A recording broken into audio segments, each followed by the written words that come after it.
नमस्कार प्रिय विद्यार्थियों, आप सभी का आपके अपने YouTube channel today current information पर स्वागत है। दोस्तों, आज इस वीडियो के माध्यम से हम क्लास 12th भूगोल के जो शेखावाटी मिशन 100 के द्वारा जितने भी इम्पोर्टेंट क्वेश्चंस हैं सो सारी जारी किए गए हैं वो हम देखने वाले हैं। तो दोस्तों, बने रहिए वीडियो के अंत तक और चैनल पर पहली बार आए तो चैनल को सब्सक्राइब जरूर करिएगा। दोस्तों, जो हमारे द्वारा इंपॉर्टेंट क्वेश्चंस करवाए जा रहे हैं इन्हीं में से आपके पेपर में प्रश्न है जो वो छपने वाले हैं, तो आप सभी लगातार बने रहें। और जो संजीव डैश वर्क के मॉडल पेपर हैं वो भी हमने आपको सोल्व करवाए हुए हैं, उनको नहीं देखें तो प्ले लिस्ट में जाकर के अवश्य देखिएगा। तो यहाँ पर देखते हैं हम भूगोल का जो क्लास 12 की शेखावाटी मिशन 100 के जितने भी इंपॉर्टेंट क्वेश्चन हैं पार्ट वाइज वो देखते हैं। यहाँ पर हमारा पहला सवाल है, जो पहला पाठ है अध्याय है वो है मानव भूगोल प्रकृति एवं विषय क्षेत्र। तो इनसे रिलेटेड जितने भी इंपॉर्टेंट क्वेश्चन आंसर है वो देख लेते हैं। तो यहाँ पर पहला सवाल है हमारा कि निम्नलिखित में से कौन सा भौगोलिक जो सूचना का स्रोत है वो नहीं है। यात्रियों का वितरण, प्राचीन मानचित्र, चंद्रमा से चट्टानी पदार्थों के नमूने और प्राचीन महाकाव्य। तो यहाँ पर हमारा करेक्ट आंसर है हो जाएगा चंद्रमा से चट्टानी पदार्थों के जो नमूने हैं वो भौगोलिक सूचना का स्रोत नहीं है। अगला सवाल है निम्न में से कौन सा आर्थिक भूगोल का उप क्षेत्र नहीं है। तो संसाधन भूगोल, कृषि भूगोल, पर्यटन भूगोल, सैन्य भूगोल। तो यहाँ पर जो आर्थिक भूगोल का उप क्षेत्र है वो सैन्य भूगोल नहीं होगा। यहाँ पर हमारा 4 नंबर ऑप्शन है जो करेक्ट आंसर हो जाएगा। अगला सवाल है मानव भूगोल के जनक है, वेरी इंपॉर्टेंट सवाल है। मानव भूगोल के जनक कौन है। तो मानव भूगोल के जनक हैं वो दोस्तों हैं रेटजेल। कौन है? रेटजेल हैं। अगला सवाल भी महत्वपूर्ण सवाल है, मानव भूगोल की कल्याणपरक अथवा मानवतावादी विचारधारा का संबंध है। तो किन से है संबंध? ये धार्मिक कल्याण, क्षेत्रीय कल्याण और सामाजिक कल्याण और निर्धनता कल्याण। तो यहाँ पर आंसर हो जाएगा हमारा सामाजिक कल्याण से। फिर अगला 5वां सवाल है कि निम्नलिखित में से कौन सा एक लोगों और पर्यावरण से के बीच में है जो अन्योन्य क्रिया का जो सर्वाधिक महत्वपूर्ण कारक है। तो यहाँ पर हमारा करेक्ट आंसर है जो हो जाएगा मानव बुद्धिमत्ता, ह्यूमन इंटेलिजेंस। अगला हमारा छठा सवाल है कि निम्न में से कौन सा मानव भूगोल का उपागम नहीं है। महत्वपूर्ण सवाल है, मानव भूगोल का उपागम नहीं है। क्षेत्रीय विभिन्नता, मात्रात्मक क्रांति और स्थानीय संगठन, अन्वेषण और वर्णन। तो यहाँ पर हमारा आंसर हो जाएगा मात्रात्मक जो क्रांति है वो मानव भूगोल का उपागम नहीं है। क्षेत्रीय विभिन्नता है, स्थानीय संगठन है, अन्वेषण यानी खोज करना और वर्णन करना यह जो है वो मानव भूगोल के उपागम है। बाकी जो मात्रात्मक क्रांति है यह उपागम नहीं है। आंसर हमारा 2 नंबर हो जाएगा। फिर अगला तीसरा 7वां सवाल है कि मानव भूगोल में किसके अध्ययन पर बल दिया गया। तो मानव भूगोल के अंदर प्रकृति और मानव उपयुक्त में से कोई नहीं। तो यहाँ पर हमारा आंसर हो जाएगा प्रकृति और मानव दोनों पर भी है जो मानव भूगोल के अंदर अध्ययन पर है जो बल दिया गया है। अगला हमारा 8वां सवाल है कि पृथ्वी के किस भाग का वर्णन है जो किया जाता है। तो पृथ्वी के जो है आंख, मुख, गिरवा, रूप। तो पृथ्वी के किस भाग का वर्णन किया जाता है। तो रूप का वर्णन किया जाता है। 4 नंबर आंसर हमारा हो जाएगा। फिर हमारा सवाल है ऐतिहासिक भूगोल किस मानव भूगोल के क्षेत्र का उपक्षेत्र है। तो रासायनिक भूगोल। जो सामाजिक भूगोल है वो ऐतिहासिक भूगोल है जो सामाजिक मानव भूगोल के उपक्षेत्र का उपक्षेत्र है। 1970 के दशक में किस विचारधारा का उदय नहीं है। तो मानवतावादी, आमूलवादी, आधुनिकवाद और व्यवहारवाद। तो यहाँ पर आंसर हो जाएगा जो आधुनिकवाद है वो 1970 के दशक में आधुनिकवाद विचारधारा का उदय नहीं हुआ है। अगला सवाल है शहरों में चौराहे पर यातायात नियंत्रक बत्तियां कौन सी विचारधारा से संबंधित हैं। तो संभववाद, निश्चयवाद, नवनिश्चयवाद और इनमें से कोई नहीं। तो यहाँ पर आंसर हो जाएगा हमारा नवनिश्चयवाद। महत्वपूर्ण सवाल है।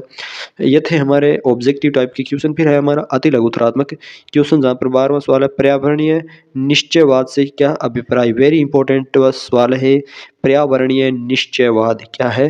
पर्यावरणीय निश्चयवाद। तो इसका आंसर हो जाएगा कि मानव ने प्रकृति के आदेशों के अनुसार अपने आप को ढाल लिया है और इस प्रकार आदि मानव समाज और प्रकृति की प्रबल शक्तियों के बीच अन्योन्य जो क्रिया को है वो पर्यावरणीय निश्चयवाद कहा गया है। फिर हमारा सवाल है कि भूगोल में उत्तर आधुनिकवाद जो है उसका जो उदय है वो किस दशक में हुआ। तो हो जाएगा यहाँ पर आंसर 1990 के दशक के अंदर है जो भूगोल में उत्तर आधुनिकवाद का उदय हुआ है। अगला सवाल है कि राजनीतिक भूगोल के 2 उपक्षेत्र लिखिए। तो राजनीतिक भूगोल के 2 उपक्षेत्र हो जाएंगे निर्वाचन भूगोल और सैन्य भूगोल। फिर हमारा सवाल है आमूलवादी विचारधारा की निर्धनता के कारण बंधन और सामाजिक असमानता की व्याख्या के लिए कौन से सिद्धांत का उपयोग किया है। तो यहाँ पर आंसर हो जाएगा हमारा मार्क्स के जो सिद्धांत हैं उसका यहाँ पर उपयोग किया गया है। अगला सवाल है रेटजेल के अनुसार मानव भूगोल की परिभाषा दीजिए। वेरी इंपॉर्टेंट सवाल है। रेटजेल के अनुसार मानव भूगोल की जो परिभाषा दीजिए। और रेटजेल को ही है जो मानव भूगोल का क्या है जनक माना जाता है। मानव भूगोल मानव समाजों और धरातल के बीच संबंधों का संश्लेषित अध्ययन है।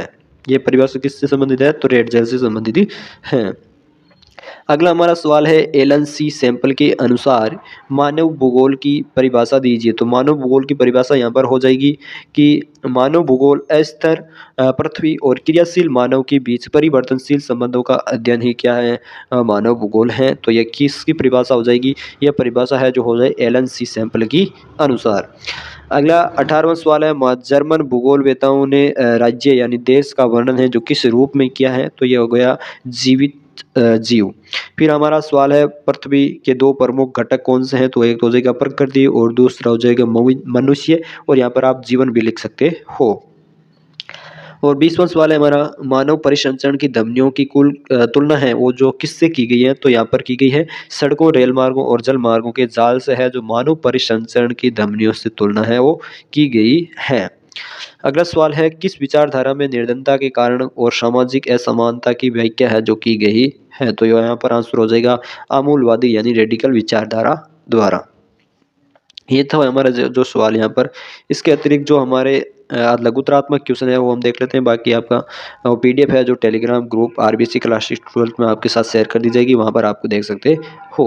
तो यहाँ पर हमारा सवाल हो जाएगा कि लघुतरात्मक प्रश्न में 26वां सवाल है हमारा कि पर्यावरणीय निश्चयवाद किसे कहा गया है। तो पर्यावरणीय निश्चयवाद से प्राय हमने पहले भी ये क्वेश्चन देख रखा और यहाँ पर फिर से ये क्वेश्चन आया। तो महत्वपूर्ण सवाल आप समझ सकते हैं इसका कि आरंभिक अवस्थाओं में मानव जो प्राकृतिक पर्यावरण से प्रभावित होकर पृथ्वी जो प्रकृति है उसके आदेशों के अनुसार अपने आप को ढाल लिया। इसी आदिम समाज और प्रकृति की प्रबल शक्तियों के बीच अन्योन्य क्रिया को ही क्या कहते हैं हम पर्यावरणीय निश्चयवाद कहा गया है।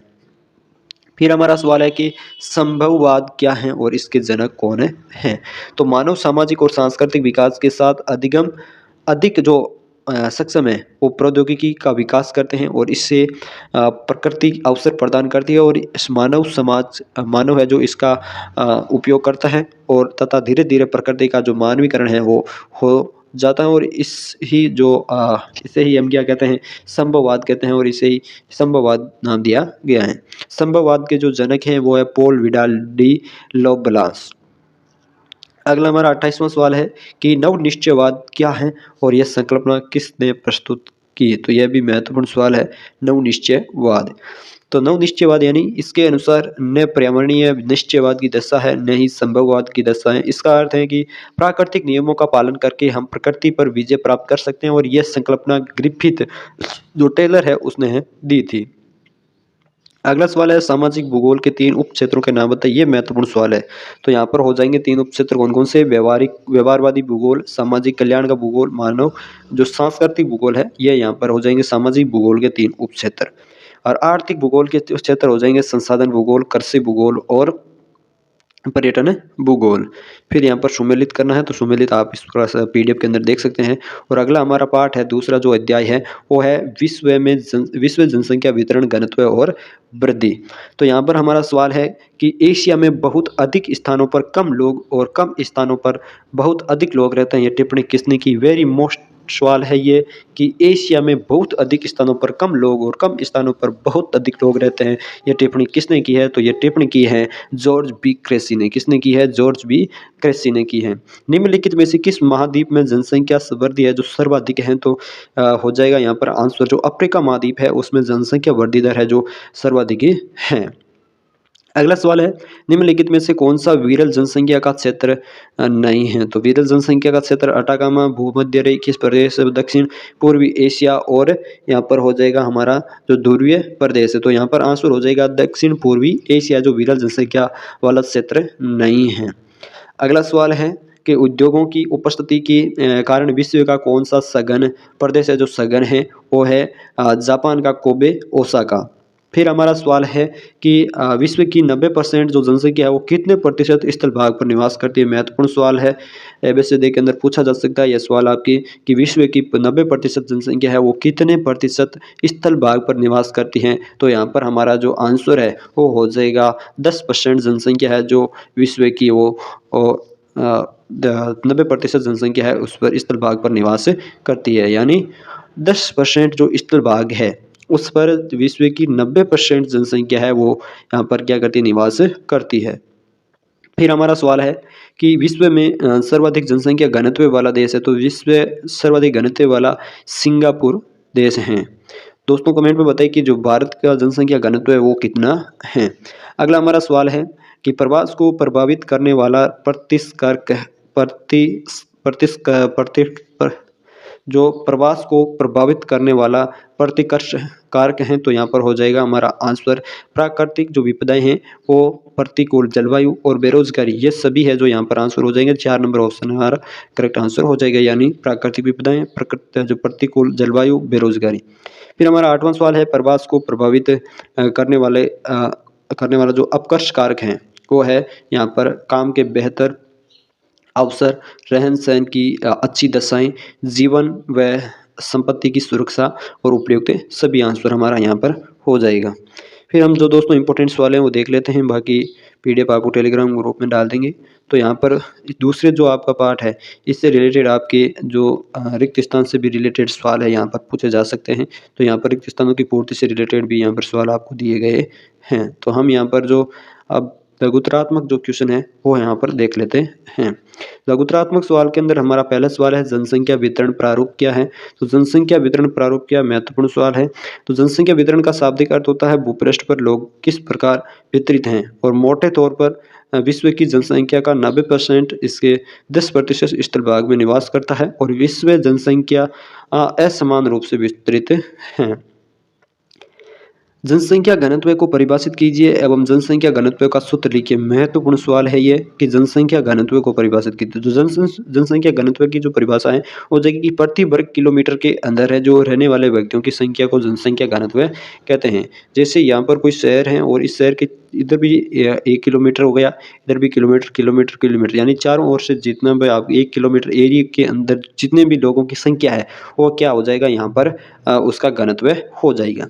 और जनसंख्या घनत्व निकालने का क्षेत्रफल जो सूत्र है वो हो जाएगा कि क्षेत्रफल जहाँ पर जो लोग रहे हैं उनके क्षेत्रफल बटा जनसंख्या बटा क्षेत्रफल। तो इसमें इस प्रकार से यहाँ पर हो जाएगा। फिर हमारा सवाल है जनसंख्या वितरण को जलवायु किस प्रकार प्रभावित करती है, यह भी महत्वपूर्ण सवाल है। अति उष्ण अथवा ठंडे मरुस्थलों की जो विषम जलवायु है वो मानव बसाव के लिए असुविधाजनक होती है। सुविधाजनक जलवायु वाले क्षेत्र है जिनमें अधिक मौसमी जनसंख्या पाई जाती है और भूमध्य सागरीय प्रदेश सुखद जलवायु के कारण इतिहास के आरंभिक कालों से बसे हुए हैं। अगला सवाल है हमारा औद्योगिकीकरण जनसंख्या वितरण को कैसे प्रभावित करता है।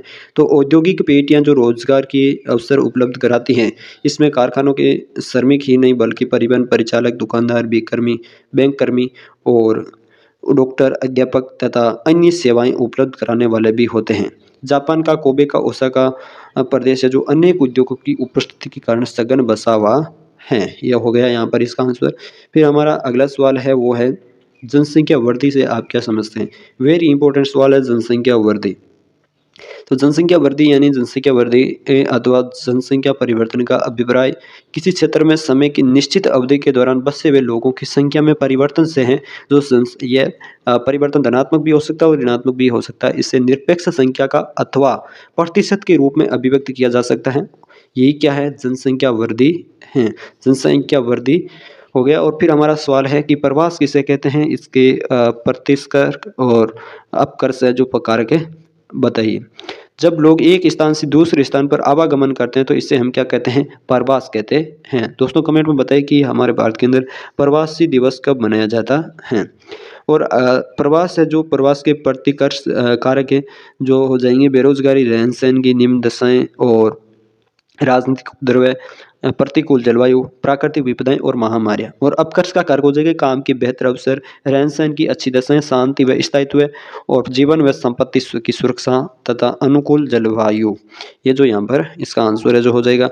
अगला महत्वपूर्ण सवाल है वो है जननांगीय संक्रमण सिद्धांत क्या है। महत्वपूर्ण सवाल है दोस्तों, जननांगीय संक्रमण सिद्धांत। तो यह सिद्धांत है जो ग्रामीण समाज, खेतीहर और अशिक्षित अवस्था से उन्नति करके नगरीय, औद्योगिक और साक्षर बनता है।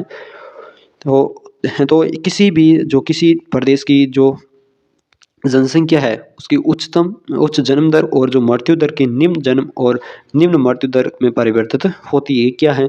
जननांगीय जो संक्रमण है।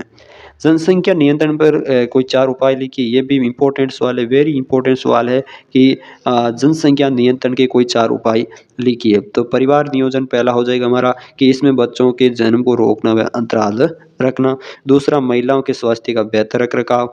तीसरा, गर्भ निरोधक की सुगम जो उपलब्धता है वो करवाना।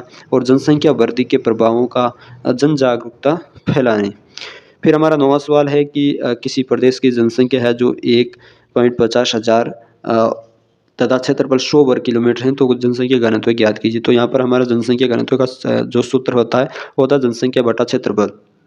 तो जनसंख्या कितनी दे रखी है हमें?